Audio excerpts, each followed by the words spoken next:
ये 5 तरीके से सिद्धियां प्राप्त हो रही थी। इन पांचों में ये जो सिद्धि प्राप्त करने के उपाय है, ये 5 क्या है? सिद्धि प्राप्त करने के उपाय। इन 5 तरीकों से सिद्धियां प्राप्त हो सकती है। इन पांचों से सिद्धियां उत्पन्न होती है। इन 5 के द्वारा हम सिद्धि प्राप्त कर सकते हैं। तो सिद्धि प्राप्त करने के उपाय है। इन उपायों में से एक समाधि से जो सिद्धियां प्राप्त हो रही है, वही आशय से रहित है, अर्थात वे अनाशय हैं, आशय से रहित है, अर्थात उनके कर्म संस्कार नहीं बनते हैं। इसके समाधि से प्राप्त है, ध्यान से प्राप्त है, इनके कर्म संस्कार नहीं बनते हैं, नहीं बनते हैं। अन्यथा इन चारों के द्वारा प्राप्त जो भी सिद्धियां हैं, इनके कर्म संस्कार बनेंगे, कर्म संस्कार बनेंगे। समाधि नहीं हुई, क्योंकि समाधि से ही कर्म संस्कार शिथिल होते हैं। तो कर्म संस्कार शिथिल करने वाली है समाधि, के द्वारा कभी भी कर्म संस्कार नहीं बन सकता। अन्य चारों के द्वारा कर्म संस्कार बनेंगे। यहाँ जन्म असंप्रज्ञात नहीं लेना है। धारणा जहां तक की स्थिति थी वो चला गया, वो जन्म लिया, उसको सिद्धि प्राप्त हो गई, ठीक है। यहाँ वो वाली स्थिति नहीं है। अभी औषधि, मंत्र, तप, इन चारों से सिद्धियां तो प्राप्त कर लेगा। आसन से करके आसन पर शरीर को कुछ भी हिला डुला लेगा, लेकिन कर्मा से बनना ही बनना है।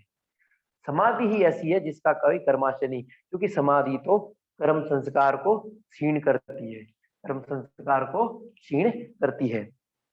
Of these the meditation born is free from the vehicles, free from the vehicles, latent impressions, ठीक है।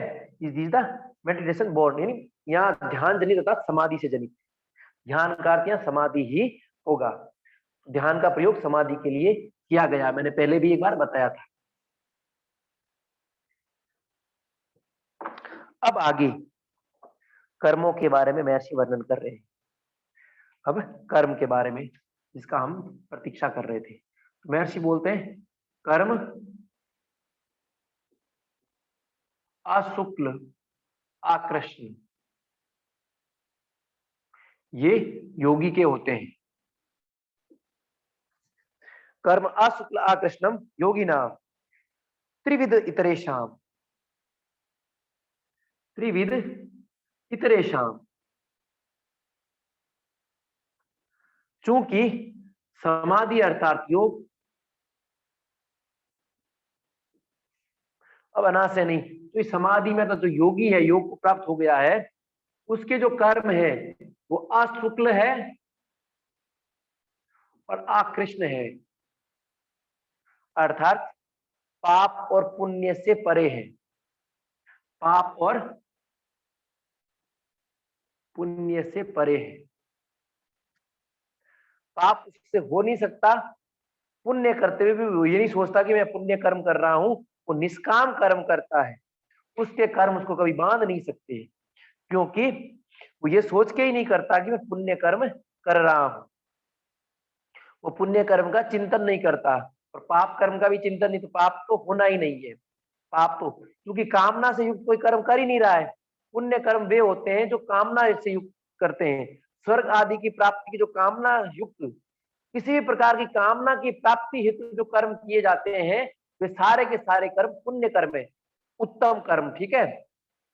श्रेष्ठ सुख कृत कर्म जो कामना की इच्छा से किए जाते हैं पुण्य है, और जो ना करने योग्य निषिद्ध कर्म शास्त्रों में कहा गया है वे कृष्ण कर्म है, काले कर्म है, ठीक है, पाप कर्म है। तो योगी के एक ही प्रकार का है, अशुक्ल अकृष्ण, अर्थात बिल्कुल पाप पुण्य से परे, बिल्कुल पाप पुण्य से करे, बिल्कुल कोई भी आसक्ति कामना इत्यादि से रहित निष्काम कर्म, पूर्णतया निष्काम कर्म। त्रिविध इतरेषाम, अन्य सभी के, अन्य सभी के 3 प्रकार के हैं, चाहे शुक्ल है, कृष्ण है और शुक्ल कृष्ण मिश्रित, शुक्ल और कृष्ण मिश्रित।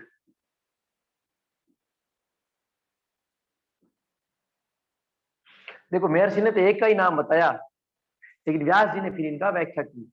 अन्यों के 3 प्रकार के हैं, अन्यों के 3 प्रकार के हैं। शुक्ल वही पुण्य कर्म, कृष्ण पाप और पाप पुण्य मिश्रित। हम अधिकतर यही कर्म करते हैं जीवन में, ठीक है। तो अन्य के 3 प्रकार के हैं, योगी के हमेशा अशुक्ल और अकृष्ण। A yogi's karma is neither white nor black, ठीक है ना, वर्च्यू है, क्योंकि वर्च्यू ही कर्म होता है इसलिए वर्च्यू शब्द का प्रयोग है, और ना सिन पाप तो है ही नहीं, तो नाइदर व्हाइट और nor black. Of the others it is three fold, of the others it is the three fold, अन्यों के 3 है। महर्षि इतने शाम शब्द का बहुत प्रयोग करते हैं, इतने शाम शब्द का बहुत, जहां जहां इतने शाम शब्द का प्रयोग है वो स्मरण रखना है, ठीक है। स्वरूप स्त्री में नहीं है तो वर्ती के जैसा होगा, वर्ती के जैसा होगा। फिर इतरेतर अध्यासात भी आया, तीनों का संकर एक साथ नहीं, अन्य अवस्था में प्रविभाग करने पर 3-4 जगह इतरे शाम या इतरेतर शब्द का प्रयोग आया है। अब जो अन्य लोगों के 3 प्रकार के कर्म हैं, क्योंकि योगी के कर्म अर्थात फल की कोई गुंजाइश ही नहीं, क्योंकि वो फल के लिए कुछ करता ही नहीं है। लेकिन अन्य तीनों कर्म, अन्य तीनों कर्मों को जो करते हैं उनका क्या होता है, उनका क्या होता है, उसके लिए महर्षि बताते हैं। क्या बताते हैं? ततस्तद विपाका अनुगुणानाम एव अभिव्यक्तिर्वासनानाम तद तत् विपाक, उससे, इनसे, उन तीनों प्रकार के कर्मों से, तीनों प्रकार के कर्मों से, उनके अनुसार ही, उनके गुणों के अनुसार ही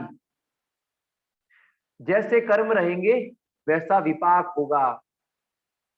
विपाक अर्थात कर्मों का फल,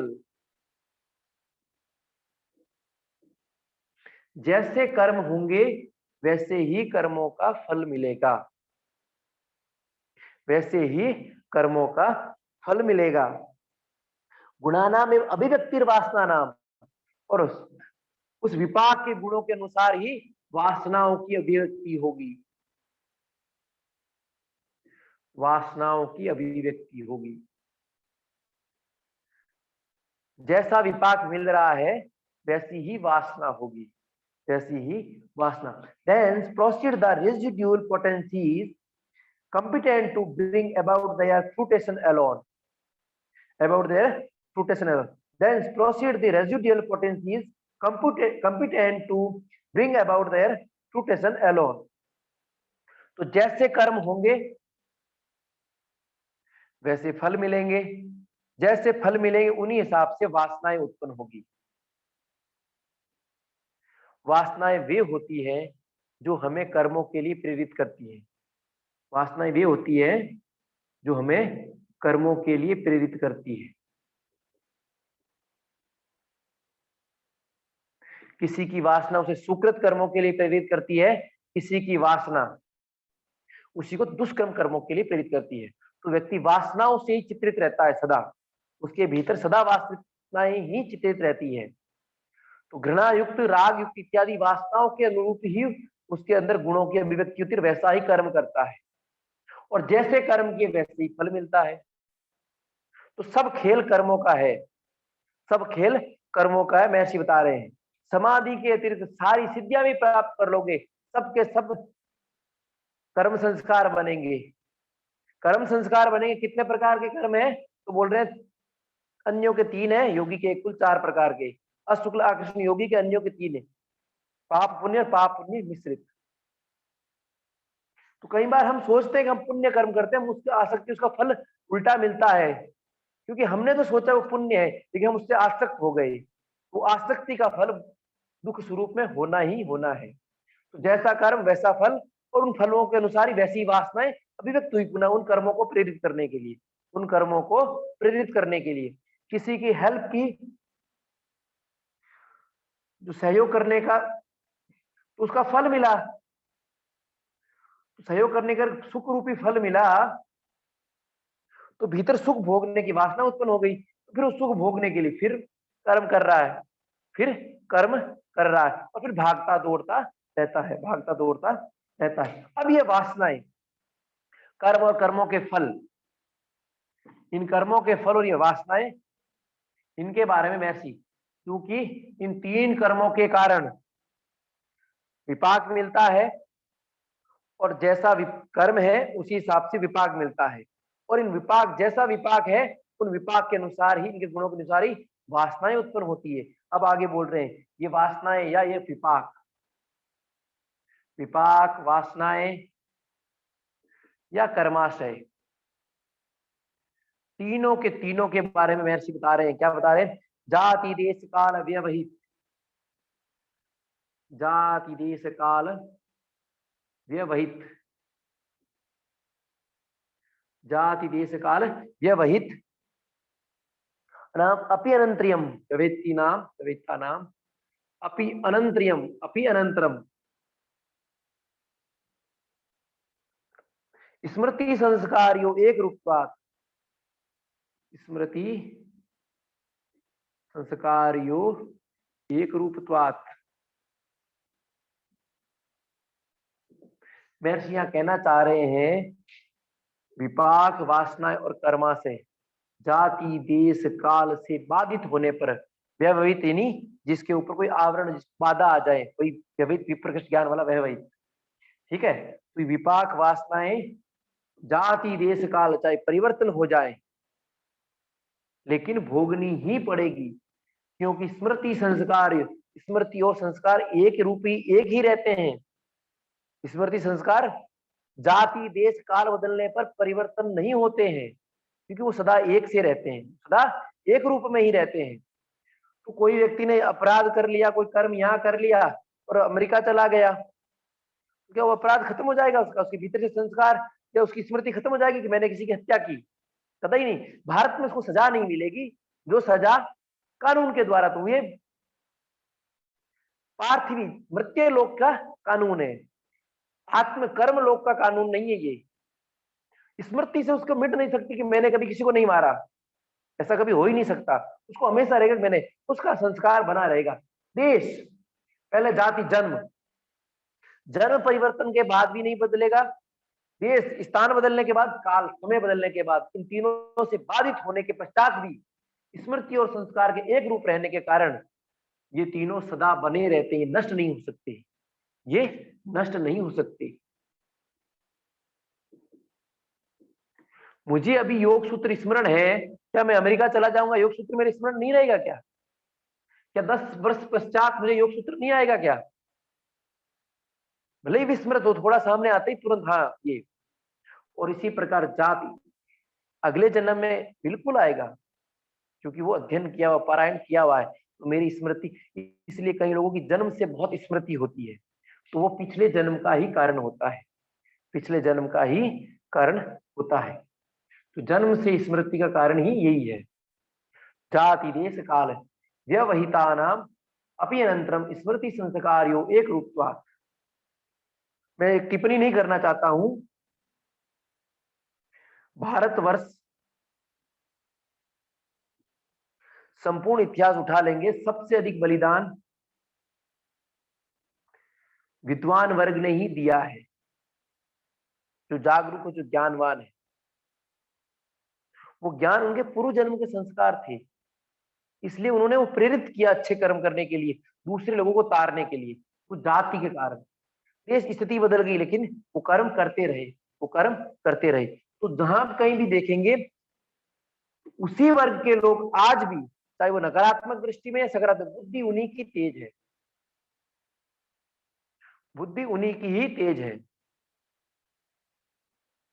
तो जाति देश काल व्यवहित, जाति देश काल और इन तीनों से बाधित व्यवहित होने के पश्चात भी स्मृति और संस्कार के एक होने के, एक रहने के कारण ये कभी नष्ट नहीं होते। कौन? विपाक, वासना और कर्माशय कभी नष्ट नहीं हो सकते। कर्माशय, क्योंकि कर्माशय मैंने बताया था अगले जन्म में वो गठरी बन के मृत्यु को प्राप्त करके अगले जन्म में भोगने के लिए वो करता है। तो ऐसा नहीं कि मर गया और कर्माशय नहीं भोगना पड़ेगा, वो कर्मों के फल नहीं भोगने पड़ेंगे ही। साधन में भी बताया, कैवल्य में भी बता रहे हैं, कैवल्य में भी बता रहे हैं। Memory and potential residua being the same, memory and potential residua being the same in appearance, there is sequential non-interruption even when there is distinction of life state, locality, and time. In appearance, there is sequentially non-interrupted even when there is distinction of life state, locality, and time. तासाम अनादित्वम तासिसो नित्यात्वात्। तासाम किन किन वासनाओं की, ये वासनाएं जाति देश काल से बाधित होने पर भी क्या नष्ट नहीं होती, खत्म नहीं होती। अब ये वासनाएं महर्षि बोलते हैं तासाम अनादितम, बहुत बड़ी बात बोल रहे हैं। अनादित्वम, अनादित्वम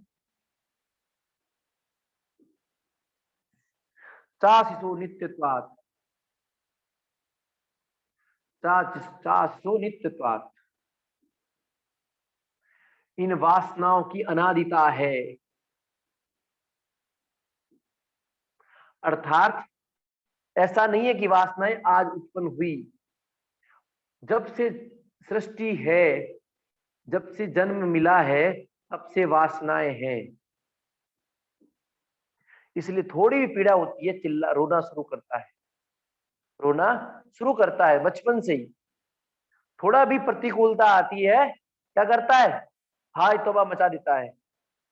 क्योंकि च आशीष नित्यत्वात्, अपना कल्याण और नित्य रहने की भावना के कारण संसार का प्रत्येक जीव के भीतर की जो वासनाएं है वे अनादि है, सदा से है, सदा से है।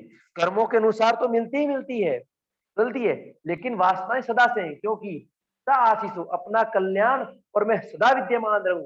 कोई भी जीव धरती का स्वतः मरना नहीं चाहता, कोई ऐसा नहीं चाहता कि मेरा बुरा हो, कोई नहीं चाहता। सब अपना कल्याण चाहते हैं और सब चाहते हैं कि हम नित्य बने रहे, सदा बने रहे। इसलिए वासनाओं की अनादिता है। केवल कर्मों, तो फिर प्रश्न आ जाएगा कर्म कहां से उत्पन्न हुए। इसलिए सृष्टि उत्पत्ति के समय वासनाएं थी, इन वासनाओं से कर्म उत्पन्न हुए और फिर जैसे कर्म हुए उन कर्मों का वैसा संस्कार बना, उन संस्कारों से वैसे विपाक फल मिला और वैसे जैसा विपाक वैसी फिर वासनाएं मिलती रही, वैसी फिर। तो ये सीक्वेंस निरंतर चलता रहता है। तो कर्म अर्थात वासनाओं के कारण ही कर्मों की उत्पत्ति हुई है और वासनाएं अनादिता है, तो इनकी उत्पत्ति नहीं, ये सदा से है, ये सदा से है। And there is no beginning for them, no beginning, कोई बिगिनिंग नहीं है किन के लिए, वासनाओं के लिए। The desire to live being eternal, to desire to live, जीवित रहने की डिजायर, और बीइंग एटर्नल, हम सदा रहे, इस भावना के विशेषताओं के कारण ये वासनाएं महर्षि कहते हैं क्या अनादि है, अनादि है। अर्थात कोई बिगिनिंग पॉइंट है ही नहीं, कोई बिगिनिंग पॉइंट है ही नहीं। आज इतना ही पढ़ेंगे, किसी को पूछना है पूछ लीजिए।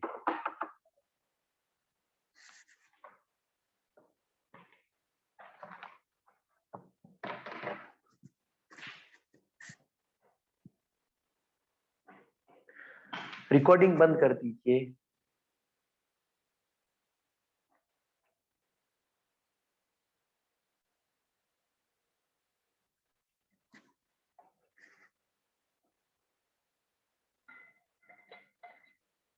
किसी को पूछना